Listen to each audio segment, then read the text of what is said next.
debo abandonar el cuerpo.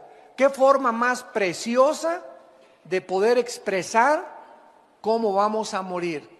No dice porque ya voy a entregar los tenis o porque ya me voy a morir, como muchas veces lo expresamos en diferentes naciones, sino que de una forma muy bíblica y muy espiritual, la Biblia nos muestra que la muerte es simplemente salirnos de un envase, salirnos de un tabernáculo, porque aquí la palabra cuerpo es esquena en el griego, que es la palabra tabernáculo.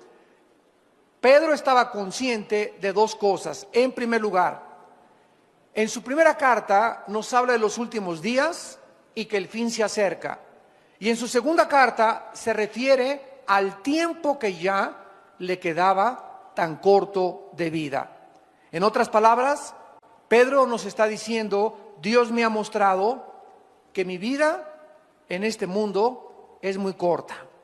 Él sabía que muy pronto el Señor se lo iba a llevar a casa, como a ti también y como a mí también.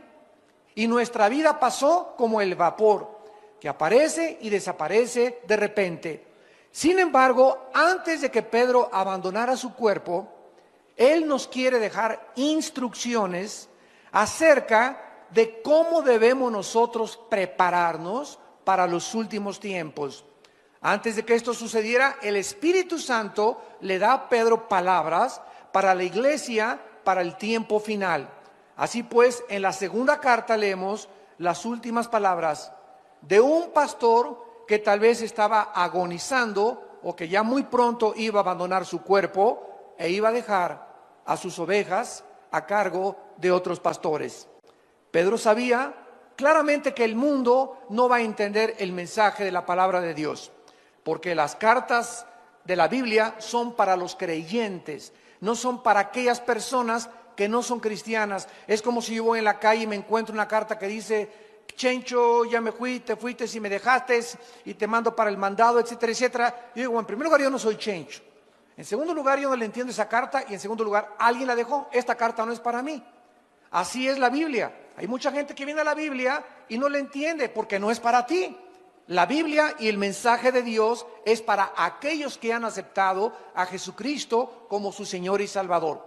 Porque solo ellos, que somos los que formamos la familia de Dios, somos los que comenzamos a entender las palabras del Espíritu Santo. Pedro sabía que el mundo no lo iba a creer, por eso escribe estas cartas a los creyentes. Esto es un mensaje de advertencia también, porque en su segunda carta, capítulo 2, versículo 1, comienza a prevenirnos de las cosas que vamos a enfrentar. Hubo también falsos profetas, escribe Pedro, entre el pueblo, como habrá entre ustedes falsos maestros, que introducirán encubiertamente herejías destructoras. Pedro nos advierte: no se espanten, no se alarmen de la cantidad de falsos predicadores, de falsos maestros, de falsas profecías que dicen que hablan en el nombre del Señor y que ustedes las van a escuchar. Porque así sucedió en el Antiguo Testamento. Y aún negarán, dice, al Señor que los rescató, atrayendo sobre sí mismos destrucción repentina. Y muchos seguirán sus disoluciones, por causa de los cuales el camino de la verdad será blasfemado. O sea, va a haber también muchas conductas, falta de integridad, falta de honestidad, por las cuales muchos cristianos, por la forma como viven sus familias, se van a burlar del cristianismo. Y dice el versículo 3, y por avaricia van a hacer mercadería de ustedes con palabras fingidas. Sobre los tales, ya de largo tiempo la condenación no se tarda y su perdición no se duerme. Dice Pedro que habrá falsos maestros, falsos profetas, que habrá personas que vayan a escandalizar a la gente y que además va a convertir el evangelio en un mercado. En otras palabras, van a comenzar a cobrar por escuchar el evangelio. Los predicadores van a comenzar a cobrar los músicos van a comenzar a cobrar, y como yo he viajado ahorita casi por todo Estados Unidos diciéndoles a los líderes, si ustedes tienen a una banda de músicos o a un predicador que les fija un precio, no lo vuelvan jamás a invitar, porque son mercenarios del Evangelio de Jesucristo. No podemos nosotros más que presentar gratuitamente el Evangelio de la gracia de Dios. Pero ahora ya vemos en la televisión que te mandan sobres. Hace poco hay un predicador la semana pasada, no lo van a creer, pero esto fue lo que dijo. Tenemos un déficit de $3 millones en nuestra organización. Necesito que ahorita saquen un sobre y le pongan atrás del sobre, pongan su ofrenda y pónganle atrás del sobre deuda cancelada. Porque en el momento en que ustedes me entreguen su sobre, otra persona y yo vamos a orar por este sobre para que todas tus deudas sean canceladas. Y además vamos a orar para que Dios te abra los tesoros escondidos. Yo estaba con mi esposa, lo vimos hace 4 días en la televisión en Estados Unidos, y yo le decía a mi esposa, ¿cómo es posible que nadie se levante y les diga, cómo es posible que le puedan creer ese falso profeta? ¿Cómo es posible que le puedan prometer a una persona que si tú das, todas tus deudas van a ser canceladas? Es increíble la forma como están esquilmando y como están tratando de presentar el Evangelio de Cristo. En el capítulo 3, 2 de Pedro 3, dice Pedro en el versículo del 10 al 12, pero el día del Señor vendrá como ladrón en la noche, en el cual los cielos pasarán con gran estruendo, los elementos ardiendo serán deshechos, y la tierra y las obras que en ella hay serán quemadas. Puesto que todas estas cosas han de ser deshechas, ¿cómo no debéis vosotros andar en santa y piadosa manera de vivir, esperando y apresurándoos para la venida del día de Dios, en el cual los cielos encendiéndose serán deshechos, los elementos siendo quemados se fundirán, pero nosotros esperamos, según sus promesas, cielos nuevos y tierra nueva, en los cuales mora la justicia. Como cristianos, nosotros creemos las palabras de Dios acerca de los tiempos finales y estamos recibiendo, amados santos, actualmente advertencias muy fuertes. Advertencias muy fuertes, y todo aquello que el mundo había hecho hasta estos tiempos va a comenzar a ser sacudido por Dios. Los banqueros robaron a la gente, principalmente la clase media baja alta, con tantos intereses de las casas, de las tarjetas de crédito, y dijo Dios, basta. Ya no van ustedes a explotar a la gente. Lean ustedes Santiago 5, ya dice claramente, el jornal de los obreros ha llegado a Jehová de los ejércitos, porque los han explotado y se han aprovechado. Un grupo muy pequeño en el mundo, un monopolio que se hicieron de multimillonarios para explotar a todos los demás, hasta que llegaron a la misma quiebra. Y estaba tan interconectadas las naciones en el mundo con los Estados Unidos de Norteamérica, que cuando cayó Estados Unidos, está cayendo la economía mundial. ¿Por qué? Para que se cumpla la palabra de Dios, que el mundo se dirige a una economía global. Muy pronto, escúchenme ustedes, no lo digo yo, lo dice la Biblia, vamos a tener una moneda tal vez internacional, y los primeros pasos van a ser que no va a ser el peso, ni el dólar canadiense. Se va a unir Canadá, Estados Unidos y México con una sola moneda. Se van a unir después el euro con otra sola moneda, y hasta que el anticristo surja será una moneda internacional. Y después viene la marca de la bestia, donde nadie podrá comprar ni vender sin tener el número 666. El mundo se dirige con una velocidad vertiginosa y acelerada a los tiempos finales. Y Dios está sacudiendo lo que más le duele a la gente, el dios del oro y la diosa del sexo. Son los dos dioses ante los cuales el mundo se ha inclinado actualmente. Han adorado al oro, han adorado al dinero, y Dios nos ha dicho a nosotros, ustedes no se afanen por vuestra vida. ¿Qué han de comer? ¿Qué han de beber? ¿Dónde han de dormir? Búsquenme, para que no se llenen sus corazones de glotonería y de los afanes de esta vida, y el día los sorprenda como ladrón. ¿Cómo debemos entonces prepararnos para estos tiempos que estamos viviendo? Es normal pensar, es lógico cómo vamos a sobrevivir los tiempos amenazadores que estamos enfrentando. Cuando las tormentas comiencen a azotar más fuerte y comience a llegar a tu vida, toda esperanza comience a escaparse de recuperación, como los que perdieron sus casas en Galveston, Texas, en Nueva Orleans, los que están sufriendo el incendio de sus casas en California, los tsunamis, los huracanes. Cuando llegue una devastación a tu vida, donde pierdas el trabajo y pierdas las cosas que tú crees que para ti eran lo más importante, entonces, ¿qué es lo que vas a hacer acerca de tu vida y de tu familia? ¿Qué vas a hacer acerca de tu trabajo, de tu casa, de tu comida y de tu ropa? Creo que esto es una preocupación lógica y legítima de todo creyente, pero de una manera asombrosa. Pedro no nos ofrece ningún consejo acerca de cómo prepararnos financieramente. No nos aconseja dónde invertir nuestro dinero. No nos aconseja nada de cómo proteger nuestra casa, ni cómo sobrevivir al calentamiento global o a la inflación. ¿Por qué? Vamos a ver enseguida los 4 consejos que nos ofrece el apóstol Pedro. Número 1. La primera cosa que debemos hacer para prepararnos para los tiempos que estamos viviendo es confiar en la fidelidad de Dios. Número 1. Pedro ya había experimentado la pobreza, ya había experimentado la fidelidad de Dios. Cuando seguían a Jesucristo, Cristo les enseñó a que no se preocuparan dónde iban a dormir al otro día, si iban a traer tortas, si iban a traer sándwiches, si iban a tener comida, porque ellos donde les agarraba la noche, ahí dormían. Y donde en la noche les sorprendiera, ahí ponían un cartón, un petate o sobre el pasto, y ahí comenzaron a aprender a despertarse todos los días y a seguir a ese hombre que dijo Jesús: hoy no les va a faltar donde dormir, hoy no te va a faltar el techo, hoy no te va a faltar la comida.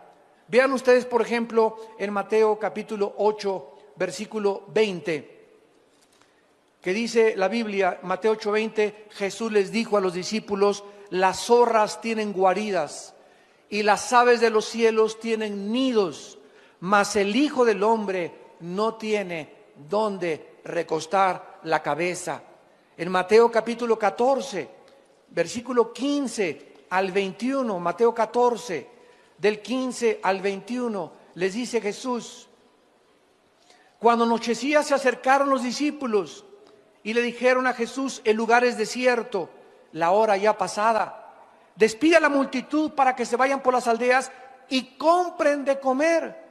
Jesús les dijo: no tienen necesidad de irse, denles ustedes de comer. Aquí se enfrentan con una situación donde había cerca de 5,000 personas.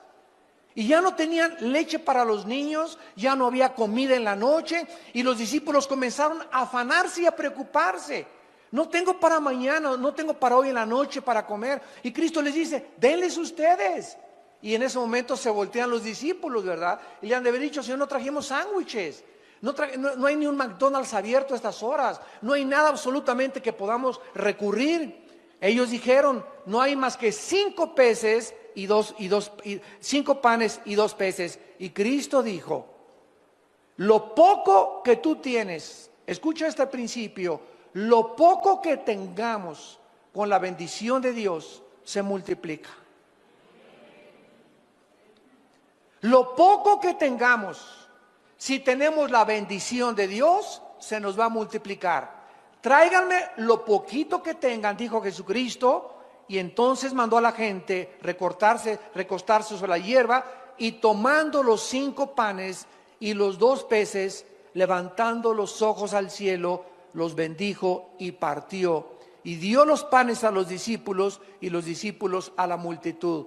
Esta es la razón por la cual antes de cada alimento, antes de desayunar, antes de comer y antes de cenar, bendice los alimentos en el nombre de Jesús y denle gracias a Dios de los frijolitos refritos, de los totopitos que tienes y tal vez de el vaso de leche que tienes, porque si tú reconoces en lo poco, Padre, gracias porque pudimos desayunar por lo menos esta mañana, pudimos cenar, mis hijos, no tenemos muchas cosas, pero tuvimos para comer. Cuando Dios ve ese corazón agradecido, que lo alabamos y lo bendecimos por lo poco que tenemos, entonces Dios bendice y nos multiplica lo que no tenemos.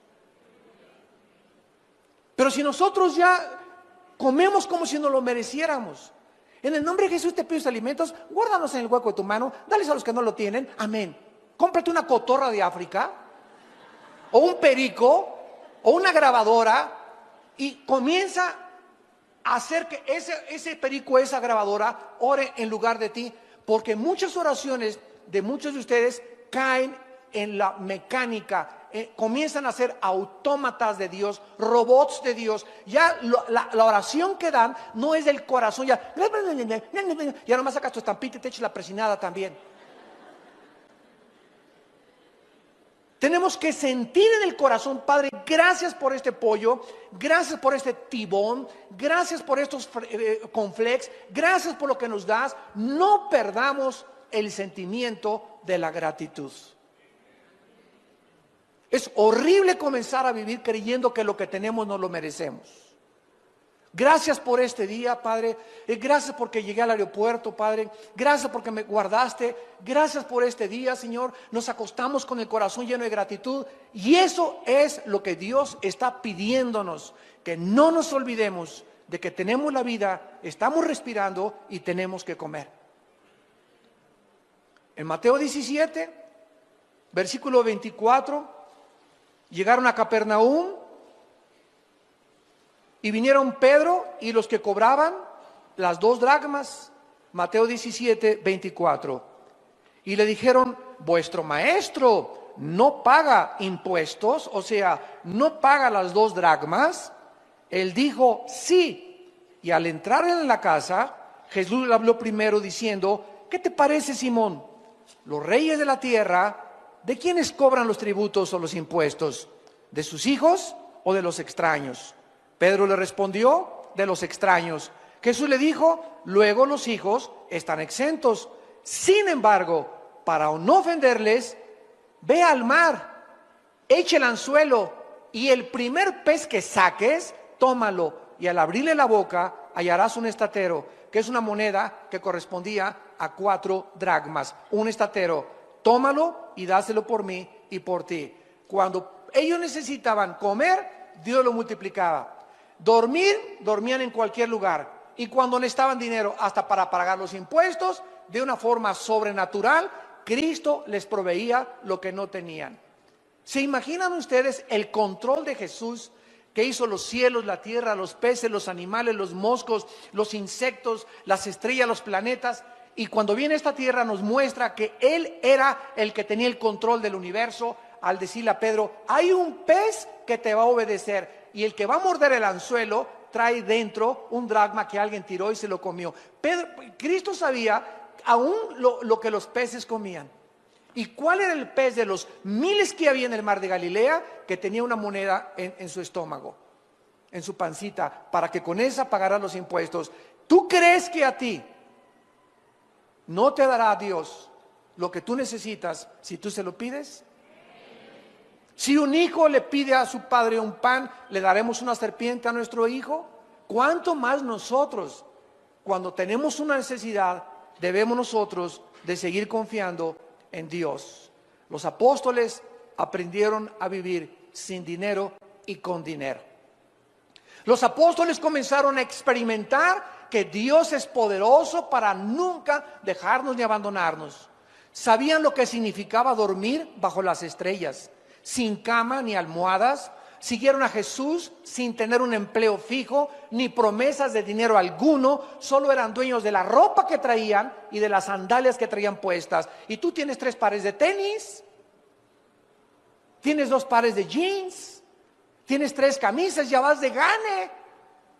Tienes un techo, no estás a la intemperie durmiendo. Tienes un jacalito donde duermes arriba de un petate. Tienes un horno ahí para que te caliente. En otras palabras, los discípulos aprendieron a confiar en la provisión diaria de Dios para todas sus necesidades. Esto es lo que nosotros tenemos que aprender en Filipenses capítulo 4. Filipenses capítulo 4. Versículos del 11 al 13, el apóstol Pablo, al igual que Pedro, nos escribe estas palabras. Filipenses 4, del 11 al 13. Y dice el apóstol Pablo: no lo digo porque tenga escasez, pues he aprendido ¿a qué? ¿Cuál es la clave para ser feliz? No es tener dinero, porque si solamente eres feliz cuando tienes dinero, qué miserable vas a ser cuando no lo tengas.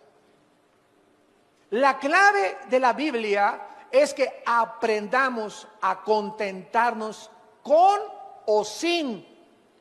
Porque si no tienes, estás contento porque no dependes de tu contentamiento si tienes.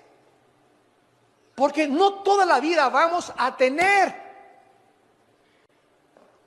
Yo recuerdo cuando yo inicié el ministerio en 1979. Me fui casi 4 o 5 años de misionero a la sierra de Guerrero y de Oaxaca. Y durante 3 años anduve en la sierra con los indígenas durmiendo en petates, en casas de adobe, en pueblos de leprosos. No teníamos para comer, comíamos lo que pescaba yo en el mar. Y lo que arrancábamos, los mangos que arrancábamos de los árboles, esa era la comida de mi familia durante 4 o 5 años.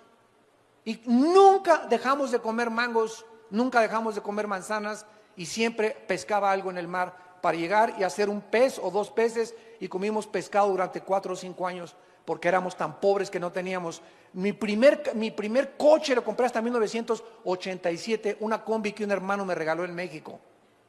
Y andaba en México en las camionetas y en las peceras para acá y para allá, en la lluvia dando estudios con las iglesias, etcétera, etcétera. No todo lo tenemos hasta ahorita.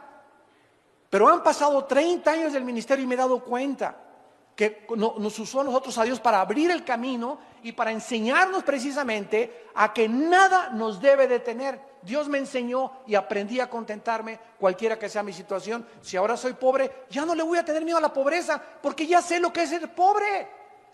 Ya aprendí que cuando estaba con Él era contento, y me acuerdo que llegaba a la casa y cantábamos himnos y con una vela hasta las 3 de la mañana estudiaba teología, porque ni luz teníamos en la cabañita que vivíamos en Acapulco, en una montaña.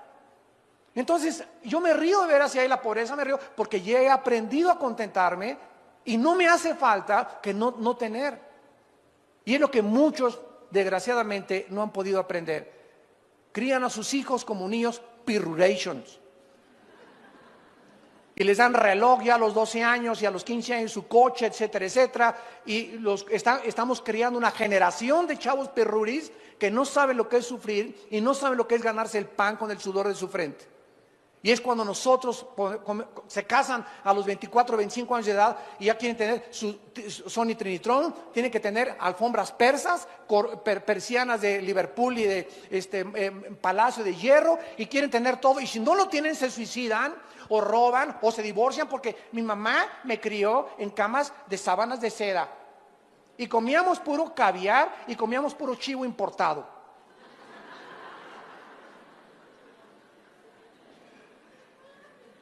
No lo digo porque tenga escasez, dice Pablo, he aprendido a contentarme cualquiera que sea mi situación. Y por eso muchos de ustedes han perdido el trabajo o han perdido lo que tienen, porque Dios les quiere enseñar. Dios no te ha abandonado. Dios quiere enseñarte que en esa pobreza que estás y en esa pérdida de trabajo, Él sigue siendo Dios. Y no te va a dejar ni te va a abandonar. Y cuando recuperes otra vez lo que perdiste, te vas a acordar que no te faltó por lo menos de comer. Y no te faltó techo, y no te faltó tampoco tu familia. Porque eso es el tesoro más grande que tenemos. Mientras tengamos la familia, lo tenemos todo. No importa que la familia durmamos en la banqueta, pero juntos siempre, luchando por la sobrevivencia con el Señor de nuestro lado. Diré yo a Jehová, esperanza mía, castillo mío, mi Dios, en quien confiaré. Y no diré yo al banco y la bolsa de valores y Wall Street, en quien confiaré. Pues en aquellos que están confiando en eso, Dios se los ha derrumbado, para que no pongan sus ojos en falsos ídolos, más que en el Dios viviente que le da vida y aliento a todas las cosas. Dice Pablo, versículo 12, sé vivir humildemente, sé tener abundancia, en todo y por todo estoy enseñado, para estar saciado como para tener hambre, para tener abundancia como para padecer necesidad. Y el secreto está en el versículo 3, todo lo puedo en Cristo que me fortalece. Ese es el secreto. Ay de ustedes los que hacen dinero y no han aprendido a vivir con el dinero, porque el dinero los echa a perder. Hay de ustedes de los que la noche a la mañana se enriquecen y no saben qué hacer con el dinero.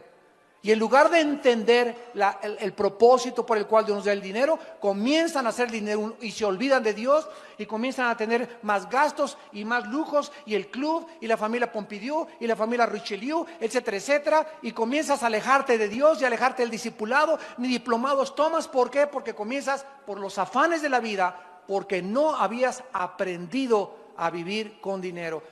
Tenemos que aprender a vivir sin dinero, pero también cuando tengamos dinero, tenemos que aprender cómo administrar ese dinero. Porque si ese dinero que tienes tú ahorita, tú no sabes con qué propósito Dios te lo dio y crees que es para ti, entonces algún día te comenzará a faltar y te dirá Dios: acuérdate que yo deshago como polilla lo más apreciado del ser humano. En segundo lugar, el segundo consejo que se nos da es no preocuparnos por las cosas materiales. ¿Saben lo que significa la palabra preocuparse? Pre es antes, ocuparse es poner atención. Una persona preocupona es una persona que está antes de que suceda algo, ocupándose o concentrando su atención en algo que no ha sucedido. ¿Y mañana qué como? ¿Y qué no se pasó mañana? Hoy, pero si todavía no llega mañana. Todavía ni siquiera. Estamos apenas a las 10 de la mañana, a las 11 de la mañana, y ya estás preocupada por tu lavadora y por tu trabajo. Ahorita disfruta tu pollito y gloria a Dios, tú a la iglesia. A lo mejor ahorita viene por nosotros el Señor a la 1.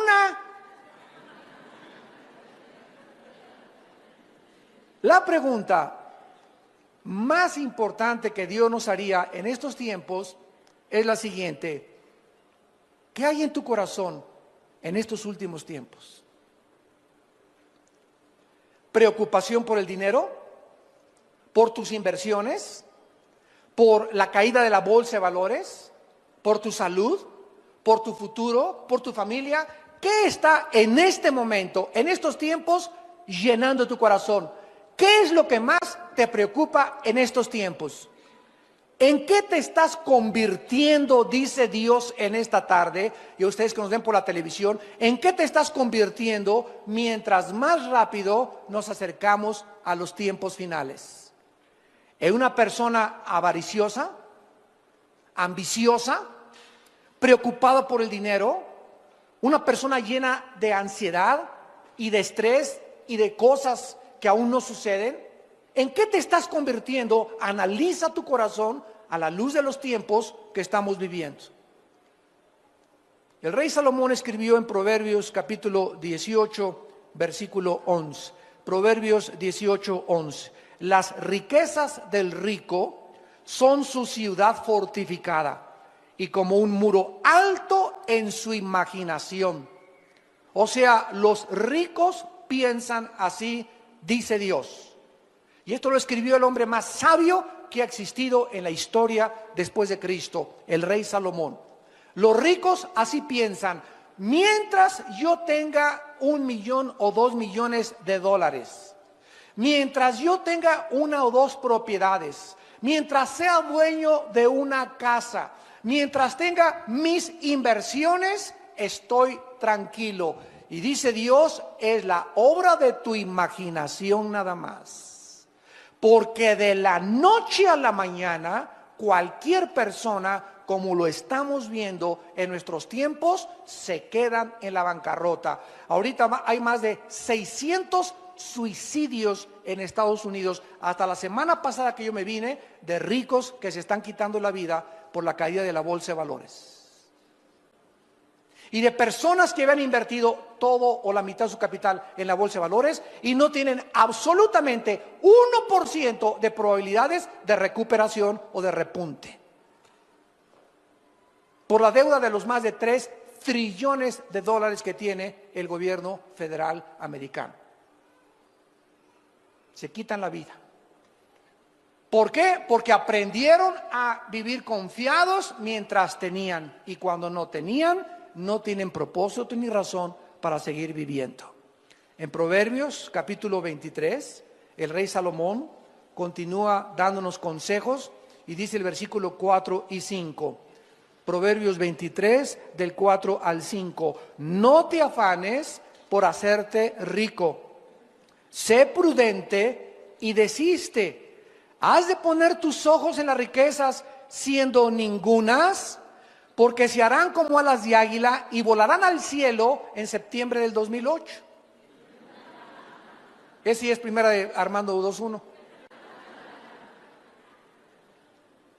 Esto fue escrito hace 3000 años y ante nuestros ojos estamos viendo de qué manera Dios está quitando y derrumbando el becerro de oro.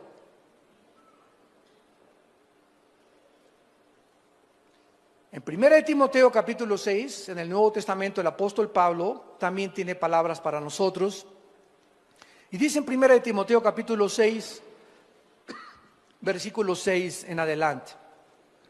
Pero gran ganancia es la piedad acompañada, otra vez igual que Pedro y que Pablo, contentamiento. Gran ganancia es la piedad acompañada de contentamiento. La palabra piedad, eusebia en el griego, significa la vida o vivir cerca de Dios. Tú vas a ganar, nunca vas a perder. Mientras tú vivas cerca de Dios, siempre vas a ganar. ¿Por qué? Porque cuando vivimos cerca de Dios, en su presencia hay plenitud de gozo. Los que viven cerca de Dios tienen que estar contentos, cualquiera que sea su situación. Porque viven alabando a Dios, dándole gracias a Dios de que por lo menos tienen que comer.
Tienen guaraches que ponerse y tienen un petate donde echarse, donde acostarse.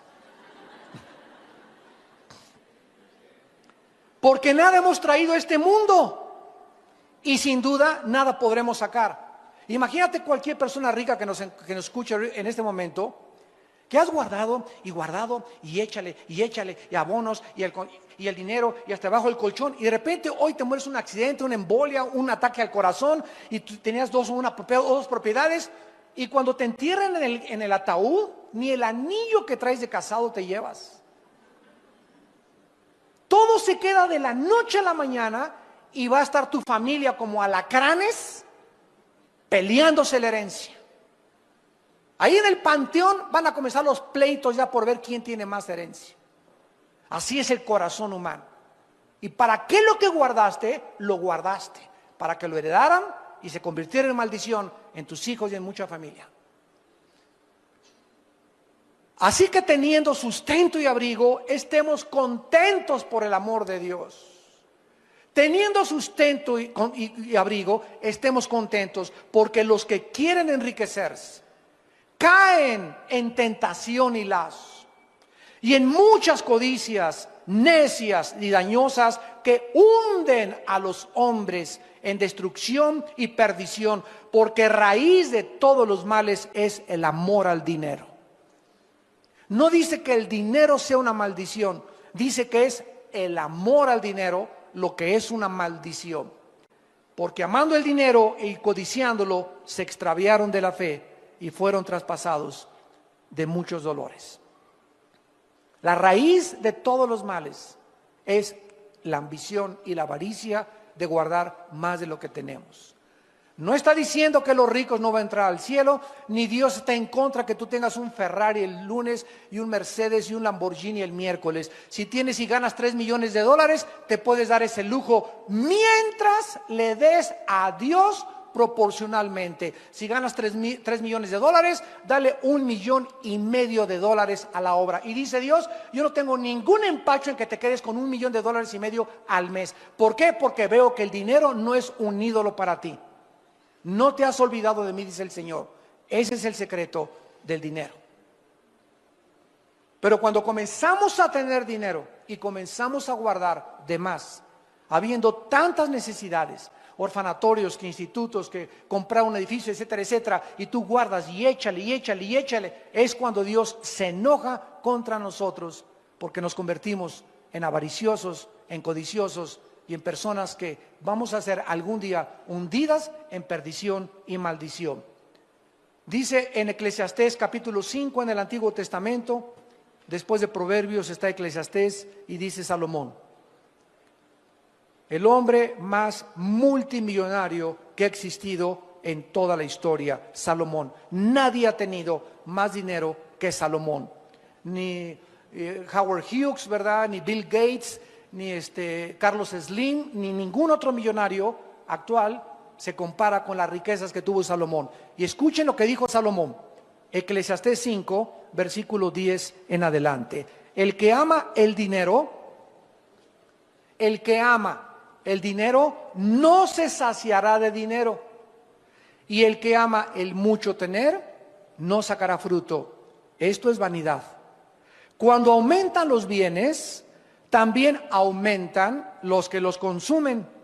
Qué bien pues tendrá su dueño sino verlo con sus ojos. Dulce es el sueño del trabajador, coma mucho, coma poco, pero al rico no lo deja dormir la abundancia.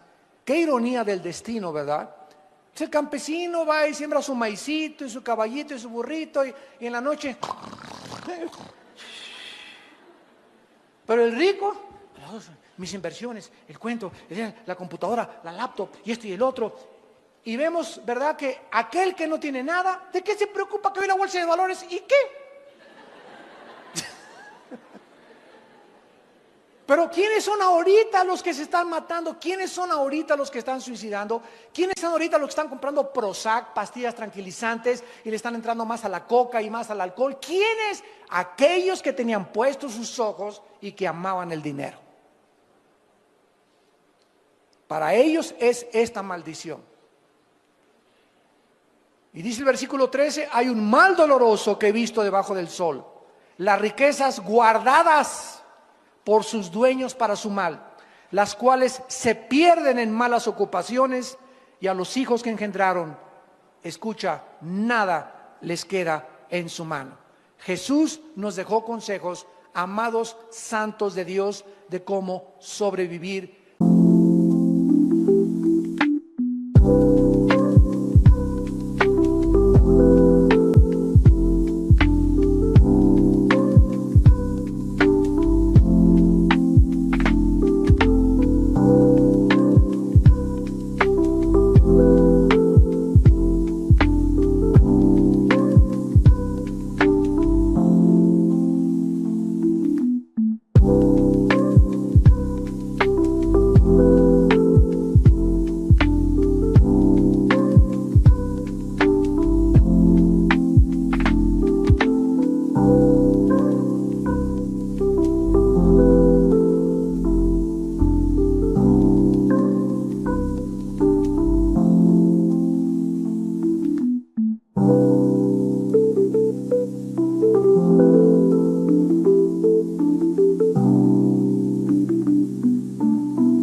cuando la economía se derrumbara. No nos dejó consejos de cómo invertir ni qué guardar, sino que al contrario, nos dio instrucciones el Señor Jesucristo muy claras en Mateo capítulo 6. Y dice Mateo 6, el Señor Jesucristo, versículo 25, cuando ya hace 2000 años, los apóstoles comenzaron: oye, ¿y si pierdo mi trabajo? Oye, ¿y si ya no tengo para mañana qué comer? ¿Y si el Señor Jesucristo nos deja? ¿Y si hoy en la noche no hay ningún Holiday Inn donde hospedarnos? ¿Y si no hay un restaurante abierto? Y comenzaron a usar una palabra que se llama afán. Afán, que es la palabra griega merima. Por tanto les digo, versículo 25, no os afanéis. ¿Qué significa afanar? Significa estar ansioso, preocupado, pensar continuamente o enfocado continuamente en el dinero o en lo de mañana, intranquilo, sin tener paz. Eso es lo que hace el amor al dinero. No os afanéis por vuestra vida. ¿Qué han de comer? ¿Qué han de beber? Ni por su cuerpo, ¿qué han de vestir? ¿No es la vida más que el alimento y el cuerpo más que el vestido? Pregúntate en esta tarde, ¿estoy vivo? Ahora, si estás vivo y yo estoy vivo, ¿a quién le debemos el aliento y la respiración?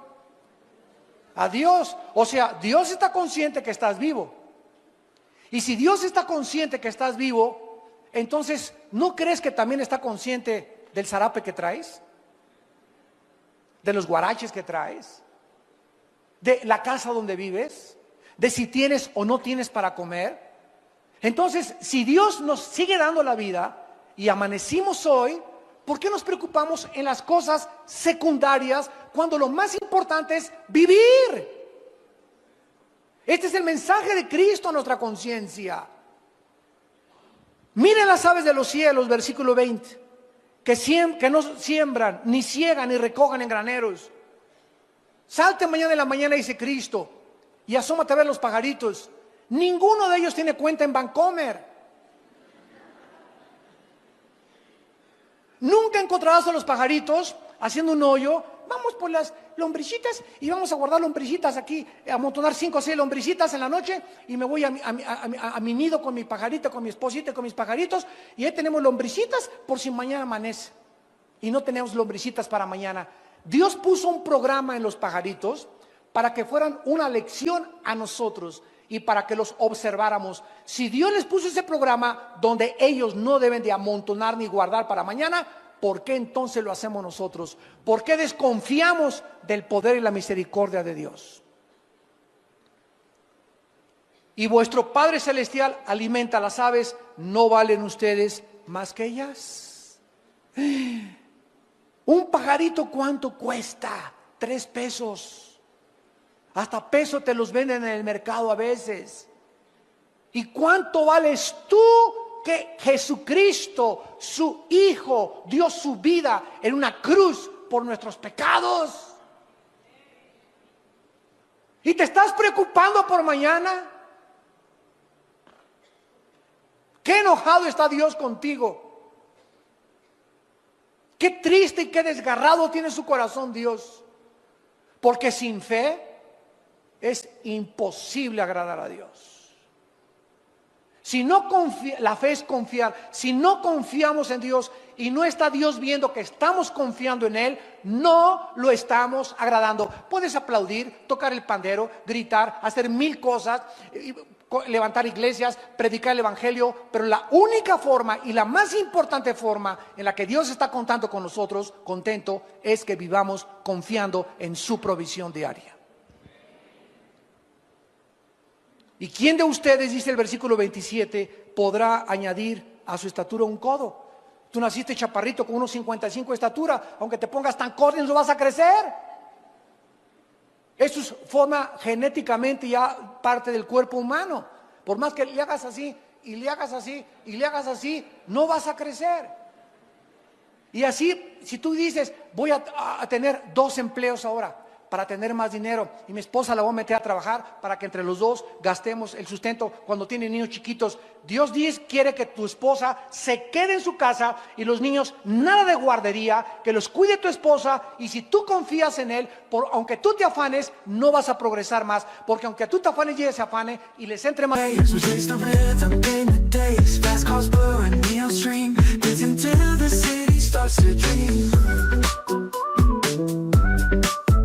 Rhythms pulse through the crowd, voices singing loud and proud. Feel a beat, it's in the air. Magic moments everywhere. Electric heartbeat moves my feet, never retreat. Electric heartbeat, feel the heat. Let's repeat. Digital love we find in the beats, our hearts align. Visions glow, screens alight. And colors of the night, synth waves crash like the sea. Melodies set us free. Unity in the sound. In this world we are found. This feeling takes control. Sparks ignite within my soul. We're wired tight, can't deny. Electric hearts reaching for the sky. Electric. Dinero, no van a ser felices ni van a disfrutar lo que tienen. Si nosotros disfrutamos la vida, es con la bendición de Dios. La esposa que tiene hijos pequeños debe vivir en su casa y debe estar contenta en su casa de ser su ministerio, mientras el hombre va a buscar el pan y traer el sustento a su casa. Y Dios va a prosperar tu trabajo y te va a dar otras oportunidades de trabajo y te va a aumentar el sueldo de tu trabajo y te va a dar más bendiciones cuando Él vea que confías en Él. El mucho afán no va a ser que hagas más dinero ni que vivas más feliz. Busca a Dios y su reino y su justicia sobre todas las cosas. Y todas las demás cosas te serán añadidas. Versículo 29, versículo 30. Y si la hierba del campo que hoy es y mañana se echa en el horno, Dios la viste así, ¿no hará mucho más a vosotros, hombres de poca fe? Si vemos el colorido de una flor, el colorido de una mariposa, el colorido de los campos y de las puestas de sol, ningún pintor, ni Leonardo da Vinci, ni Miguel Ángel, ni nadie ha podido imitar los colores tan preciosos que tienen las plantas y las flores. ¿Y tú te preocupas por tu vestido de china poblana? No os afanéis, pues. No estés intranquilo, no pierdas la paz, mantén la serenidad, guarda la tranquilidad en tu corazón. El Señor es mi ayudador, Él es mi pastor, nada me faltará. En lugares delicados pastos me hará descansar. Confía en mí, dice el Señor. Este es el tiempo más precioso que la iglesia tiene para demostrar quiénes son los cristianos. ¿Quiénes son ahorita verdaderamente los cristianos? Ya se acabó el cristianito el domingo nada más. Ahora vas a demostrar en los tiempos que estamos viviendo si realmente crees y confías en Dios. Los gentiles, dice Cristo, el versículo 32, o sea, las gentes que no tienen a Cristo buscan todas estas cosas. Ve a tu cuñado, a tu tío, a tu primo, a tus hermanos, ve a tus familiares que no sean cristianos. Viven únicamente para la lana, la plata, la plata, la plata. Cómo hacer dinero y aprendí y el otro. Y todos los días prende el noticiero y cada vez el corazón les va a explotar mañana. Las noticias aumentan, las malas noticias aumentan, y porque están enfocados nada más el oro, el becerro de oro se está deshaciendo, se está fundiendo, el oro se está yendo, porque toda su vida está puesta ahí. Los gentiles buscan todas estas cosas. El corazón del mundo está en eso, porque ellos creen que eso es lo que vale en la vida. Pero vuestro Padre Celestial sabe que tú tienes necesidad de estas cosas. Busca primeramente mi reino y mi justicia, y todas las demás cosas te serán añadidas. Y finalmente, regresamos a 1 de Pedro 4, se nos da el cuarto consejo: prepararnos espiritualmente. Dice en 1 de Pedro 4:7, mas el fin de todas las cosas se acerca, sean sobrios y velen en oración. Si tú ya sabes ahora hasta este momento que no te va a faltar, Dios va a proveer milagrosamente en tu casa, como lo hizo con una viuda que se llamaba de Sarepta y su profeta Elías. Dios le dice una vez a Elías: quiero que vayas a un pueblito, y al entrar al pueblito va a estar una señora que es viuda recogiendo leña. Y quiero que cuando llegues a ese pueblito le digas a esta viuda que te lleve a tu casa y que te dé de comer. ¿Por qué no le dijo Cristo: quiero que llegues al Holiday Inn? O te voy a mandar con una familia que tienen cornflakes, que tienen avena, que tienen bastante para desayunar, tienen hasta chorizo de Toluca para que te hagan de desayunar. ¿Por qué Dios manda a su profeta con la mujer más pobre de todo el pueblo? Parecería a primera vista falta de misericordia, ¿no es verdad? Caray, aún lo que no tiene se le va a ir a quitar a esa pobre. ¿Cómo lo manda con la que no tiene? Pues llega Elías y la viuda le dice: sí, con mucho gusto, tengo nada más en mi casa, ni cornflakes ni avena, tengo nada más un poquitito de aceite y un poquitito de harina para hacer y freír una sola pieza de pan o un hot cake. Y la viuda hace lo que le queda, y tenía un hijo la viuda. Era para ella y para su hijo.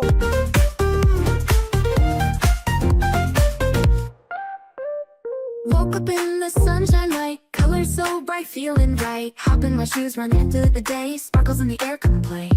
Laughing and dancing around we go, hearts are like fireflies aglow. Singing our song under the blue sky, holding hands high, you and I. This is my happy dream, like a sweet melody. We're flying so free. This is my happy dream, forever you and me, singing in harmony. Smiles all around everywhere we see. Jump in the puddles, joy is our key. Rainbow above, colors so bright. We shine in the day and into the night. Friends by my side, can't stop this fun. Sharing our secrets till the day is done. Sunsets and starry nights we chase. Living our lives in this bright place. In this wonder world we made. Every moment never fades. Holding tight to what we share. In our dreams without it. This is my happy dream, like this sweet. ¿Y qué pudo haber dicho ella?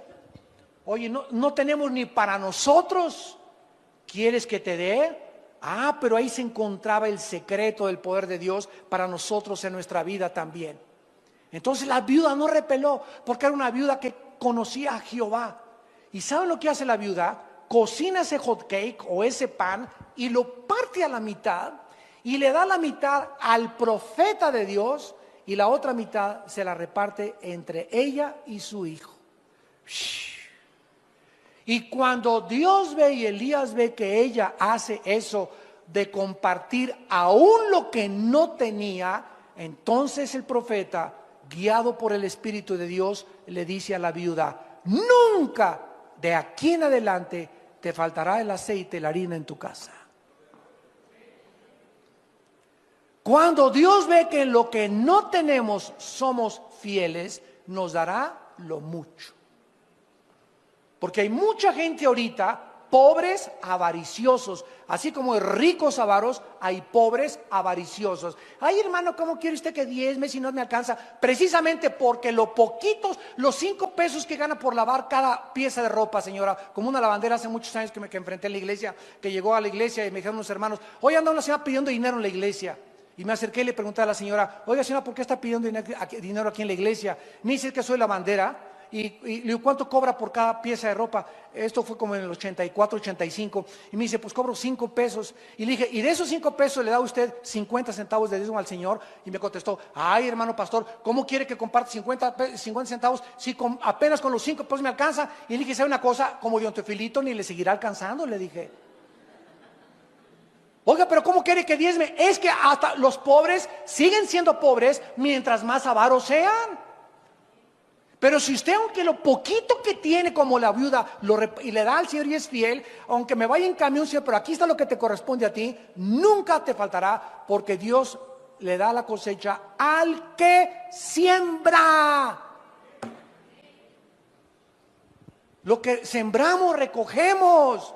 ¿Cuántos de ustedes están en la pobreza? ¿Cuántos de ustedes no tienen o no les alcanza porque son avaros?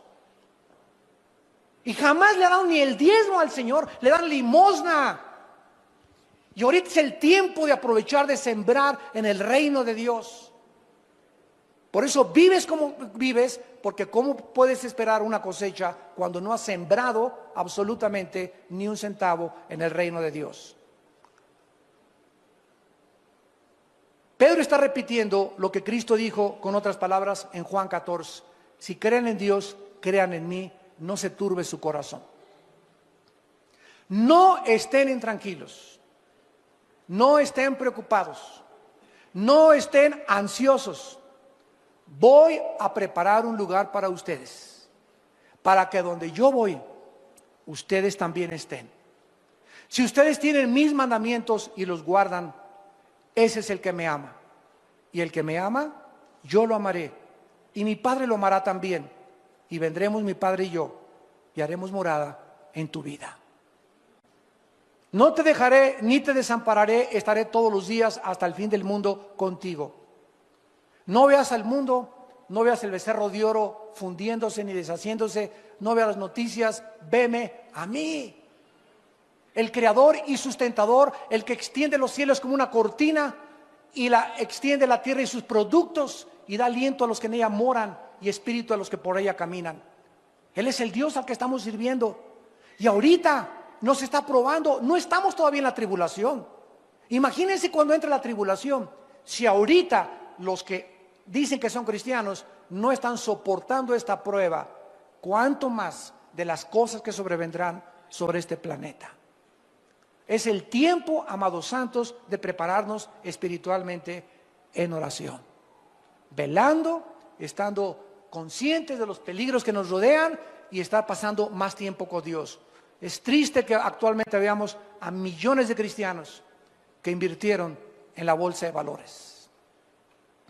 Y esto no significa que Dios está en contra, no me vayan a malentender, de que invirtamos y tengamos ahorros. Dios no está en contra de que tengas ahorros, pero no que pongas tus ahorros en inversiones gigantescas como la bolsa de valores, con muchísimos más riesgos que los que tienes en el banco. Ahorita en Estados Unidos los que tienen una cuenta menores de $100,000, el banco les promete devolverle los $100,000. Si tienen más no se los promete. Así que están sacando todo el dinero que pueden de los bancos ahorita, ¿verdad? Entonces no está Dios en contra que tengas que tus 25,000, que tus 50, que tus 100,000 pesos ahorrados, o que ahorres 5 millones de pesos, mientras, escúchame, en la misma proporción le des al reino de Dios.